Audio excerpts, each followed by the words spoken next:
Bismillahirrahmanirrahim. Assalamualaikum warahmatullahi wabarakatuh. Robbi sori sodri wa yassiri amri walul udatan min lisani yafqahu qawli ya fatahu ya alim.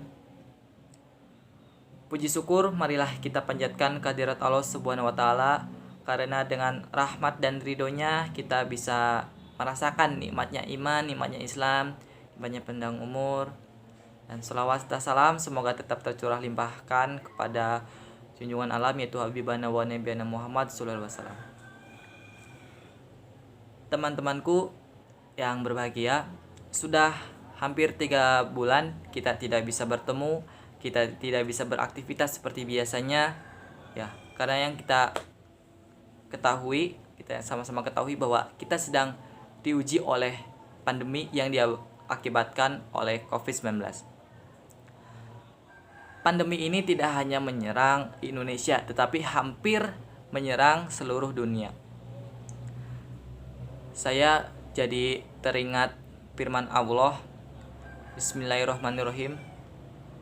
Kullu nafsin dha'iqatul maut wa nabluukum bisyarri wa khairil fitnah wa ilaina turja'un. Yang artinya, setiap yang bernyawa pasti akan merasakan kematian. Dan kami akan menguji kamu dengan keburukan dan kebaikan, dan hanya kepada kamilah kamu kembali. Surat An-Anbiya ayat 35. Dari surat tersebut tersirat bahwa Allah Subhanahu wa taala akan menguji umat manusia dengan keburukan dan kebaikan. Seperti yang kita rasakan kali ini, kita sedang diuji oleh pandemi COVID-19. Saya ingin berbagi sedikit ilmu mengenai kita sebagai pemuda harus bagaimana menyikapi COVID-19 ini. Yang pertama yaitu dengan cara bertawakal. Kita harus bertawakal kepada Allah Subhanahu wa taala. Kita harus meminta pertolongan, meminta perlindungan hanya kepada Allah Subhanahu wa taala. Saat bertawakal, kita berikhtiar. Kita berikhtiar dengan cara patuhi aturan-aturan pemerintah. Kita patuhi aturan-aturan PSBB. Jika keluar kita harus memakai masker.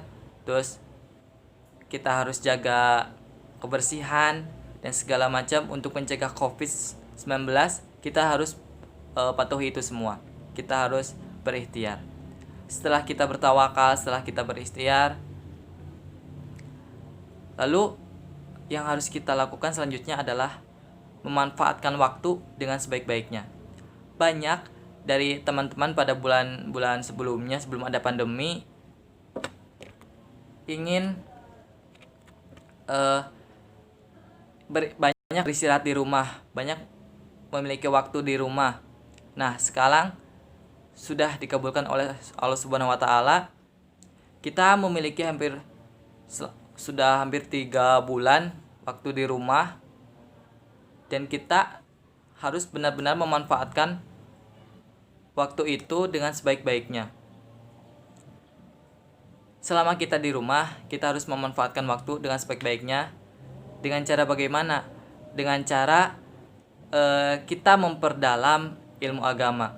Meskipun di sebagian daerah belum bisa datang ke masjid, tetapi kita bisa di rumah mengaji, baik mengaji Al-Quran maupun membaca buku yang lainnya. Lalu yang kedua, kita harus manfaatkan quality time dengan keluarga. Waktu-waktu kebersamaan dengan keluarga itu sangat penting, sehingga kita harus memanfaatkan waktu-waktu tersebut dengan sebaik-baiknya. Lalu kita harus mensyukuri dengan nikmat yang Allah telah berikan kepada kita, terutama nikmat iman, nikmat Islam, dan nikmat kesehatan. Orang yang sakit sangat bisa mensyukuri nikmatnya sehat. Orang yang tidak bisa melihat atau buta bisa mensyukuri bagaimana rasanya bisa melihat. Dan orang yang tidak bisa berjalan sangat mensyukuri bagaimana nikmatnya bisa berjalan. Nah, oleh sebab itu jangan karena pandemi ini kita menjadi pesimis dan kehilangan banyak waktu yang kita manfaatkan dengan sia-sia. Justru dengan diuji pandemi seperti ini, kita harus berpikir positif, kita harus memanfaatkan waktu dengan sebaik-baiknya, dan kita harus bersyukur meskipun kita diuji pandemi, tapi kita masih memiliki nikmat yang begitu banyak. Yang tadi setelah disebutkan nikmat iman, nikmat Islam, nikmat bisa bernapas, bisa berjalan, bisa macam.